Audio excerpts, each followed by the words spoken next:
everyone. Good afternoon, everyone. Just to make sure that you guys can actually hear me loud and clear. If you can hear me loud and clear, can you type in HB for me in the chat? Type HB in the chat. Okay, I'll be looking at the chat as well. Fantastic, fantastic. Hey, hi, Jackson. Great. Fantastic. Wow, I see a lot of familiar names. That's really amazing. Right, so maybe as a start, just to get everybody, I think it's right after lunch. So I'm not sure what lunch you had earlier on. If you had, like some of the rice and everything, right now you should be feeling a little bit tired. Okay, so I'll do my best. Okay, very importantly, I want to make sure that you guys get the best learning experience. So, I saw a very distracting comment about me being so handsome. So just in case you're wondering, what is HB, right? HB stands for Handsome Bowen. Yeah. So, yes, anyway, okay, I think very importantly, for a start, right, I just want to actually thank a few persons first before I actually go into the syllabus itself, okay? So, number one, okay, I'm not sure how much do you guys actually pay for this program. Can you all just help me to put in the number? How much is this program? All right, I think some of you paid $1. Okay, some of you, if you are referred by a friend, your friend actually subsidized the $1. All right, so very importantly, I think earlier on, Glenn has actually mentioned that previously when he actually joined a similar program, it was a few $1,000s. In fact, when we went to US to learn directly from Mary Buffett, it was about $40,000. Right, so even for myself, when I attend the same similar content back in 2015, I remember that point of time that it was around $3,000, right? But of course, today, why we are actually offering this, I think first thing first, I want to thank Glenn for making it happen, okay? And very importantly, why we are doing this is really because of the market opportunity that's actually out there. And we also saw a lot of people, right, who do not have the correct knowledge, and they actually go into the market. And as a result, okay, why is it that when it comes to investing, a lot of people have got some bad experience, especially when you talk to your parents from the different generation, they will tell you not to do any investing because many of them, they actually got burned in the stock market, including my own parents as well. But of course, if we actually go and ask them further, what are some of the stocks that they buy? Or where do they actually learn investing? Okay, pretty much, I think more than 80% or 90%, they will tell you that I actually listen to the news, I listen to my friend, I listen to somebody else, and then I just go and buy. In fact, they don't even know what they are buying in many cases, especially, right? I think later on we're going to talk about this thing called valuation. Okay, that part is really powerful. Why is that so? It's because a lot of people have the mindset that if the number is small, if the share price is small, that means it's cheap, that is a very good deal. Okay, I want to ask all of you, if I compare two companies, one of the share price, company A is $1, company B is $100, which one do you think is more undervalued, A or B?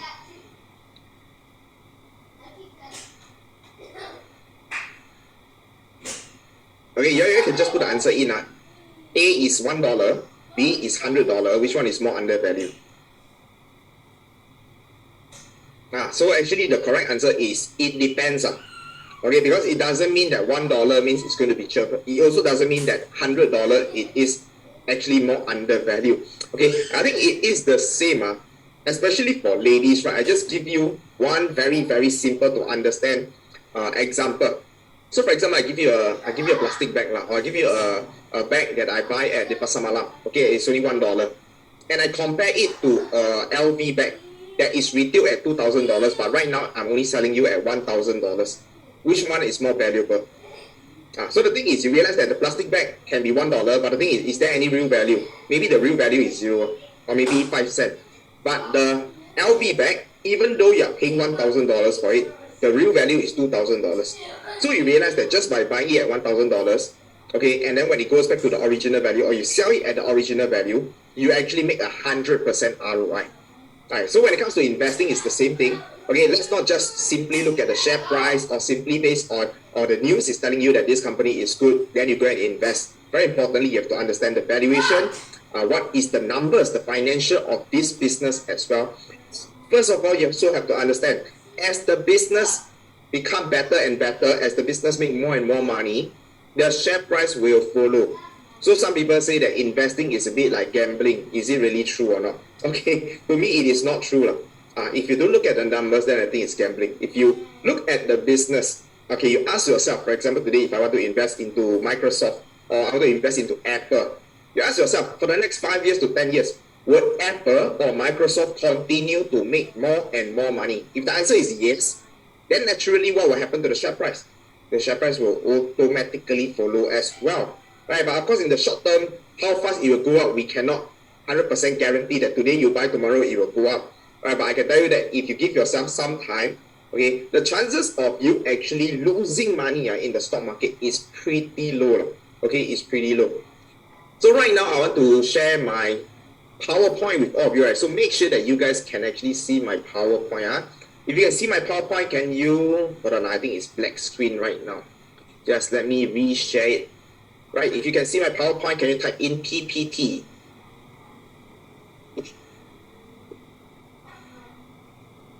Okay, great. Fantastic, fantastic. Right. Yes, so I think just now I mentioned that I want to thank Glenn for actually making this $1 possible because in the past we don't actually sell at this pricing, but really we want to help as many people as possible. That's why this is actually happening, and potentially this could also be the last time, okay, we are going to do it at $1. I think so for those of you who are here, right, please do stay through the whole 2 days, even though you only pay $1, but I want to tell you that the value that you are getting is worth at least a few $1,000s. Okay, and people actually do pay for this amount in the past, right? So of course, Mary Buffett is also some of a mentor that we want to appreciate. But I think other than that, I also want to appreciate the 247 of you who are actually here. All right, so can everybody type in CCC in the chat right now? Okay, what is CCC? CCC stands for clap, clap, clap. I want you guys, right, not to clap for other people, but really to clap for yourself. Because why? We know that this is a weekend. Okay, today is Saturday, tomorrow is Sunday. You can be, spending your time going for a movie, watching Netflix, going out, but you guys are actually here to add more value and to really learn this very, very important skill set. So I think for that, I really want to appreciate all of you. So of course, like I said, very importantly, the timing right now, right, I think it is really, really timely, okay? Because why? As mentioned, the last 1 year, 2022, the market has been going down all the way. But we have also seen that over the last couple of months, the stock market has already started to recover. Right? So of course, when the market starts to recover, there will also be a lot of things that is going on in our head. Okay, number one, people will start to think, is this really the bull run or not? What happens if I buy and then it continue to drop again? Then I will lose money. And of course, there will be another group of people that will be telling themselves, I think I have already missed the boat because the share price has already gone up quite significantly. Okay, which category do you belong to? The first one where you're afraid that this is not a bull market, or the second one, you feel that you have already missed the golden opportunity? One or two?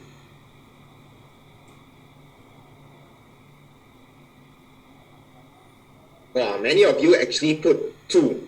Okay, I know some of you have already entered into the market, so congratulations for that. Okay, but I think very importantly, is there still opportunity? The answer is definitely yes. In fact, I would say that there is always opportunity in the stock market. However, we also have to be very, very realistic. Okay, why do I say realistic? It's because, right, we also know that majority, if today you want to make money really, really fast, the fastest time for you to actually, or the best time for you to enter, right, is actually right after the bear market. That means actually early this year, if you already enter into the stock market using the correct strategy, by now, some of the people that I know, right, they have already started to make pretty decent returns, okay, just by the last few months. But having said that, that doesn't mean that if I go in right now, there's no more money to be made. Like I said, the stock market, as long as the business continue to do well, there are still a lot of opportunity. But having said that, okay, we don't anyhow invest. Okay, y'all don't put words into my mouth and say, but say the market still can go up, so I just go and buy, okay, any company. Okay, of course, we still have to do our own due diligence as well. Can everybody type DYODD? Do your own due diligence. So very importantly, these 2 days, right, you all realize that what we are teaching you is the skill set. So as much as possible, we try not to feed you too much company. Because why? If I keep on telling you, hey, this is a company that you need to buy, that company you also can buy. Okay, what happens is that you will only know these two companies. And after these 2 days, what happened? You realize that you are stuck because you don't know how to fish, because I'm giving you the fish right now. So instead of that, we want to equip you with the skill set and the knowledge on how you can actually go and fish for yourself, right? So I think that one is a lifetime skill, right? So can everyone type in lifetime as well? So right now, I want to start off with this quote, which I personally love it a lot, and that is by Donald Trump. Manage the downside and the upside will actually take care of itself.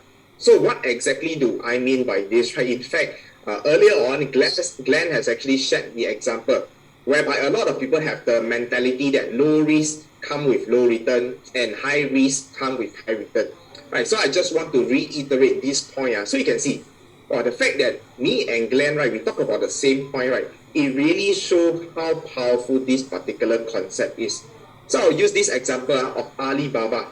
So for example, if you look at point A, okay, the share price is at $200, and point B, the price is at $86. So I want to show you this example. If I were to buy Alibaba at point A, my maximum risk is going to be 200 if I were to buy one share. On the other hand, if I buy the same company at point B, okay, where I only paid $86, you realize that my risk, right, for B is actually lower. Right, you can see, right, it's quite obvious. But what happened is that if, let's say, the market starts to recover and Alibaba also recover, okay, from the current price, okay, back to $300. So you realize that for the point A, 200 to 300, that is a return of 50%. But on the other hand, for B, right, even though my risk is lower because I bought it at a lower price, does it mean that I'm getting lower return? You realize that because I bought it at a lower price, my risk is lower, but when the market recover, my return is actually higher. I'm getting 248%. Right, so this is a very, very powerful concept. And this is also why Warren Buffett, right, one of the greatest investors, he always loves to invest when there's a lot of fear. All right. In fact, when there is a recession, when market is very, very volatile, that is the time where he actually purchased a lot. Okay, especially during this period of time. So I'm not sure if you guys actually are familiar. Okay, right now, okay, in fact, while we are talking, Warren Buffett is actually addressing his shareholder as well. Okay, because for those of you who have been following Warren Buffett, right, actually right now, if you fly all the way to US Omaha, Warren Buffett is doing the shareholders meeting, okay, at the current point of time. Of course, I think not now. Now he's probably sleeping. Okay, so in a few hours' time, okay, that's where the AGM will actually happen. In fact, right, some of our colleagues are actually right now in US, okay, to learn directly and listen to what the greatest investor, Warren Buffett, will be sharing all the way from Omaha. So you realize that why are we also spending so much time flying all the way, traveling close to 30 hours to learn from other people? It's because learning never ends, okay? And you realize that the more we learn, what are we trying to do? We are trying to reduce our risk as well, right? Because you all realize that the more you know, okay, does your risk go up or go down? The more you learn, does your risk go up or go down? Right, it goes down. So in fact, right after today, right, just by having the knowledge about this BOS strategy, right, okay, your risk when it comes to investing already dropped significantly. So this is extremely important. So right now, I'm going to talk about this very, very important module, okay? This is on risk analysis. So we're going to learn how do we actually identify what are some of the most critical risks, okay, that businesses actually have, so that we can actually avoid them, or we can actually calculate and manage the risk, okay, when we actually invest into all these companies. So to make it easy for all of us to understand, we are going to use this ASK as an example. So of course, every alphabet actually represents certain things. So you understand everything that's risk. So in fact, if I tell you today that investing has got zero risk, right? Okay, what am I? I am a scammer. Okay, so definitely is there risk. There is definitely risk, but we have to make sure that this is calculated risk. Okay, calculated risk. So let's start off with the first one, which is authority risk. So what exactly is authority risk? So first we have to understand, okay, if a business is highly regulated by authorities, okay, which we call it the government, That means they are highly regulated by the government. Okay, any changes in the government policy will actually affect the business. So for example, recently, right, there has been a lot of big hoo-ha, okay, with regards to one particular industry. Can y'all tell me what are the industry that are being regulated right now? Okay, AI, not exactly. Crypto, not so much, not so much. What is happening to the US? Okay, there's a particular sector, right, that wow, is getting a lot of news. Yes, the banking sector. Okay, because there are some so-called collapse of the bank. So what happened is that, right, because the government start to realize that, oh, actually there is a certain so-called place that is not so stable, especially when it comes to bank, it's very sensitive because that is where as investor or as retail, we actually put our money over there. Right. So what happened is that you realize that now the government will actually put in more requirement, okay, especially when it comes to the banking sector as well. So in fact, I think earlier on, it was just announced that the MAS has increased, the so-called amount of money that the bank need to hold. So they actually applied for DBS itself. So is this going to apply to other banks in Singapore as well? I think the answer is probably yes. But of course, the second thing we have to ask ourselves, how much is this going to affect the bank in terms of the profitability? Because we have to understand the more cash that the bank have to hold, it also means that the amount of money that they can actually lend it out to generate profit is going to be lesser. So how much impact does this have on the local bank? This one you have to go and read up further.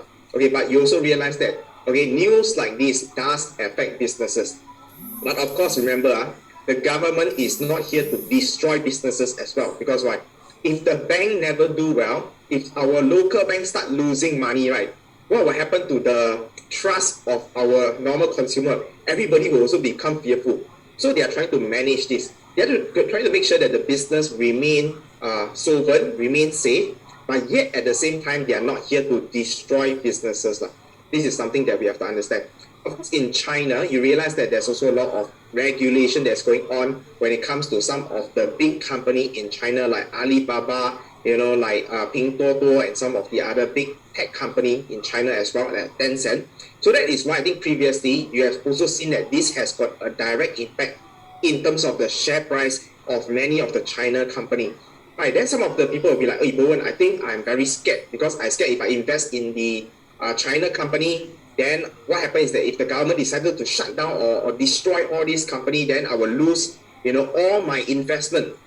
So again, just remember, the government is not here to destroy the company. There's nothing for the government to gain if the company go bankrupt. Okay, because remember, if the company go bankrupt, all the investor that invested into all these companies, they're going to lose money.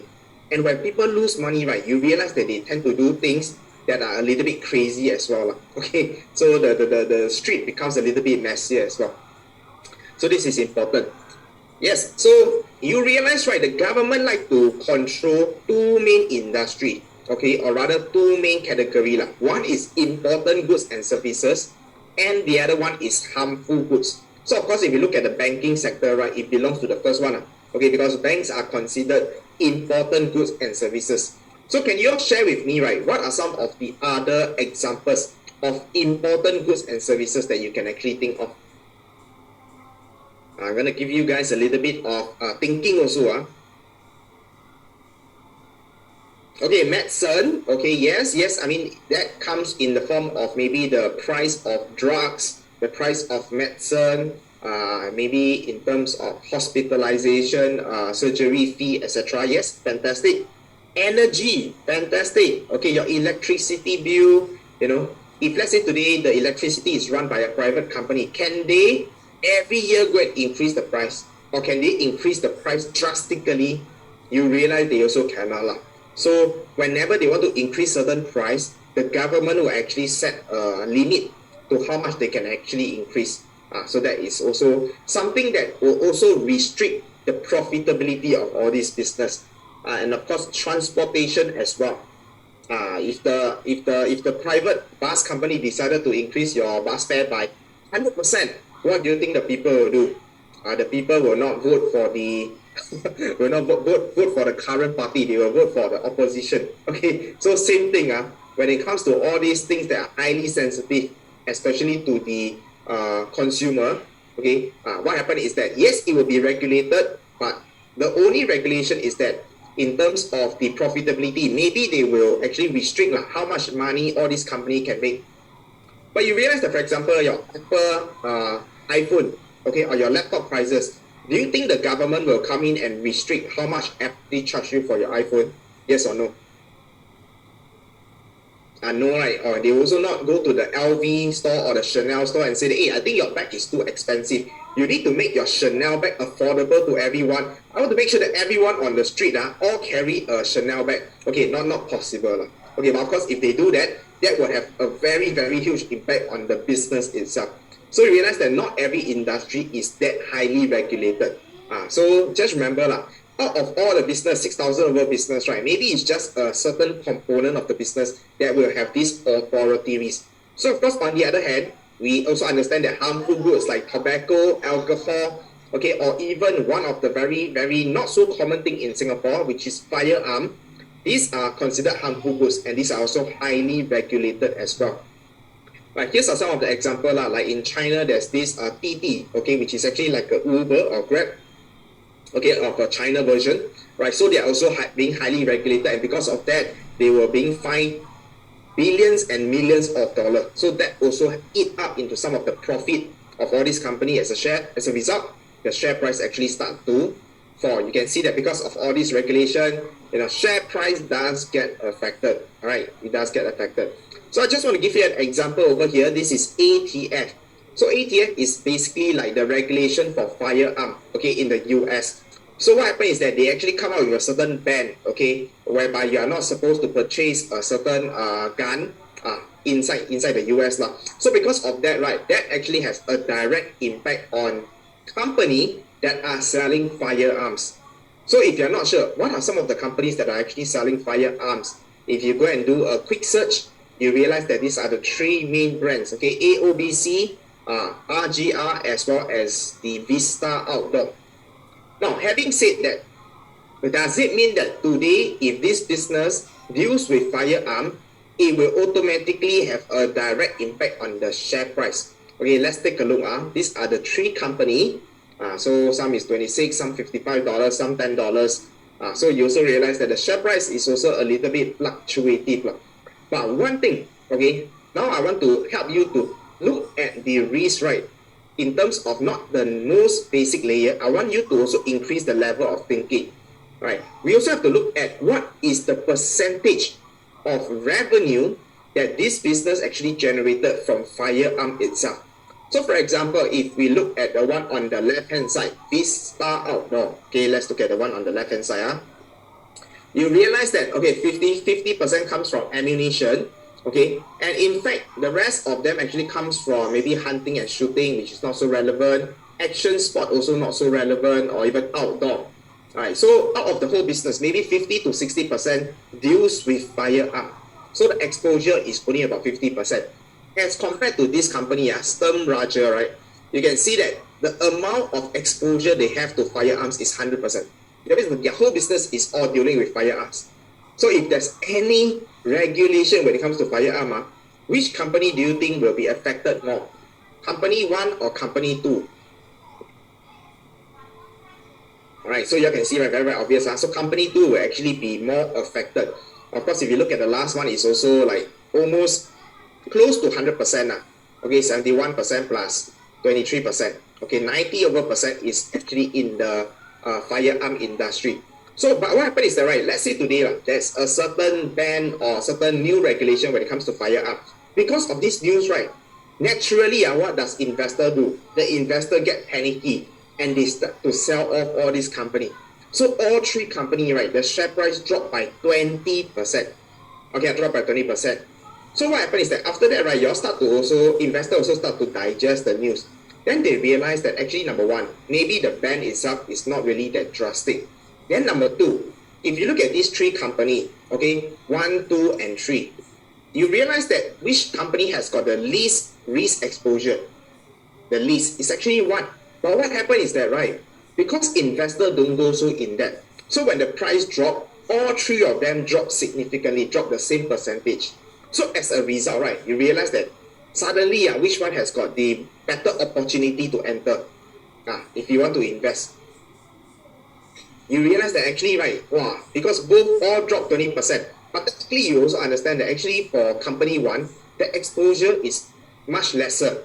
So which means that technically the downside is the risk is also lesser as well. So as a result, there might be opportunity to invest into company one as compared to investing to number two or number three. So that's also one of the way we can start to look at companies within the same industry, okay, in terms of how much revenue they are generating from each component as well. So far, are you all following me through? If you are okay so far, can you type in okay? I understand that there's quite a number of new investor over here, so I try my best to keep things as simple as possible.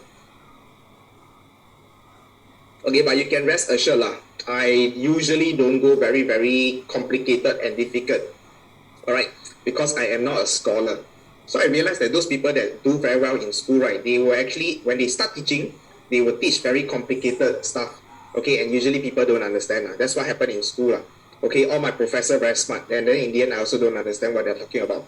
Okay, but I also realized that people always tell me, hey, Bowen, I realized that for you and Glenn, when you explain things, right, it's very easy to understand.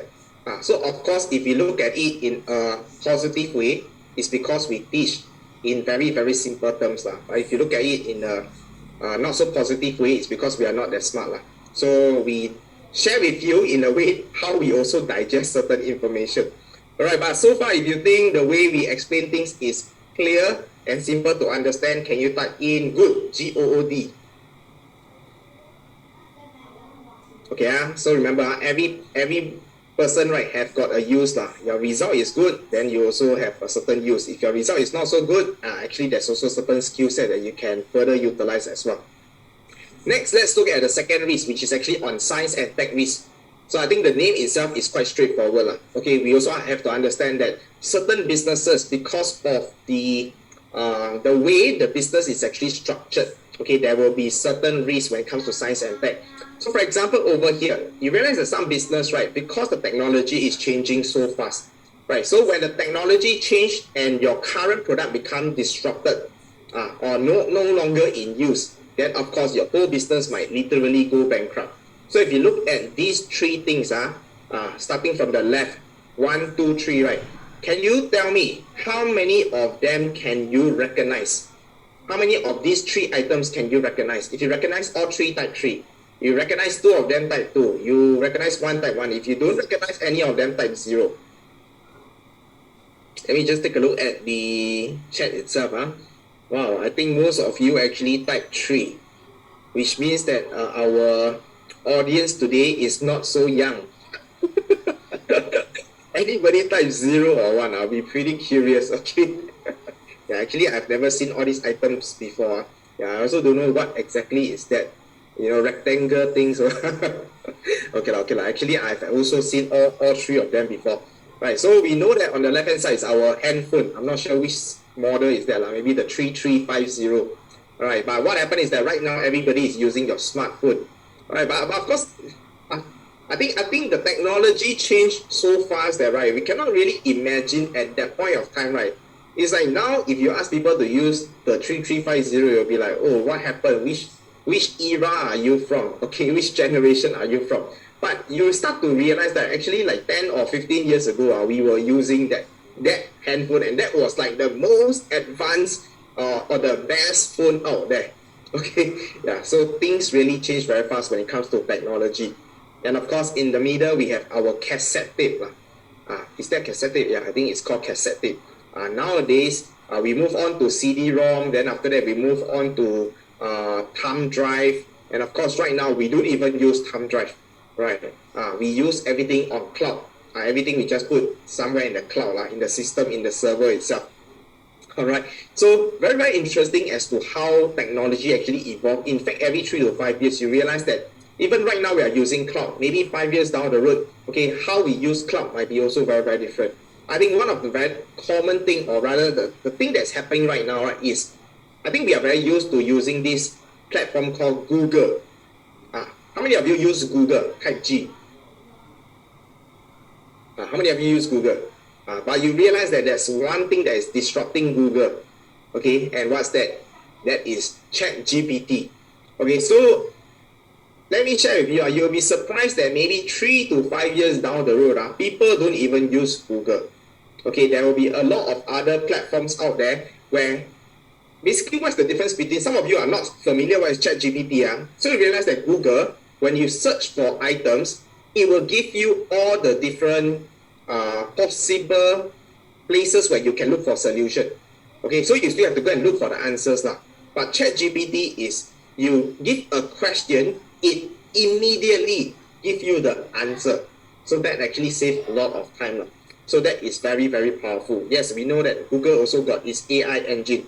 Alright, but of course later I will show you some statistics. Right now, right, the market share of Google is at 90%, which means that almost everybody is using Google. But with the rise of ChatGPT, I think this number is going to drop. Okay, of course, how much it will drop depends on how Google, manage to actually fight back, okay, with their own AI technology. So that is technology side. So companies that are very heavy on technology, then the science and tech risk will be relatively higher. Of course, we also look at certain industry, they have to spend a lot of money to research and develop before they even come out with the product. Okay, like some of the pharmaceutical company, your drug company, your maybe medicine company. So these companies all have this thing called science and tech risk. But at the same time, you realize that there are certain things, the packaging change, okay, but actually the ingredient is still pretty much the same. For example, your KFC, even your Coca-Cola, your Visa, your Campbell Soup, or even Microsoft, okay, the software itself, there hasn't been much changes when it comes to the product itself. So all these companies over here, right, you realize that they're very safe, so they do not have science and tech risk, right? Yeah, so I love this company, Google. Yeah, y'all can see, right? Coca-Cola, and of course we have KFC. So this is also the reason why Warren Buffett loves to invest in Coca-Cola, because he knows that 10 years down the road, will people still drink Coca-Cola? The answer is yes. 20 years, will people still drink Coca-Cola? The answer is yes. So the risk is relatively lower. That's very, very important. All right, so let's move on. Okay, so I want to share with you, right, 4 industries that have got high science and tech risk. Okay, so this is very, very important for us to understand. Number 1, okay, new technology. So for example, we look at some of the energy, like your green energy, your solar energy, your wind energy. Of course, this might be the latest thing that is available when it comes to green energy itself. But you never know. Maybe 5 years down the road, somebody come up with a new way of harnessing energy simply by maybe using atomic or maybe using certain chemical reaction. So if that were to happen, you realize that all these industry, the company that you are seeing in the picture, right, all of them will be immediately disrupted. Okay, there's no chance that they can actually even survive. Right, so these are new technology. Because why? To build a turbine, the wind turbine, the dam, and of course all these other solar panel, right? These are all very, very capital intensive. So you have to spend a lot of money, and then you slowly make back all of your investment. So it could be a 20-year or 10-year before you can make back. But in between this 10 to 20 years, you never know, okay, how any new technology would actually come in. And of course, this is also one of the reasons, right? One of the very, very famous company in Singapore, why it went bankrupt. Okay, this company start with the letter H. Anybody know what is this company? Very, very famous company in Singapore that go bankrupt. Exactly, is HyFlux. Okay, HyFlux. So what happened is that they were actually dealing with the latest technology, reverse osmosis water. Okay, literally it's telling you that you can drink shit water. You can turn shit water into drinking water. Alright, so that is reverse osmosis. But what happened is that they go to a lot of developing countries.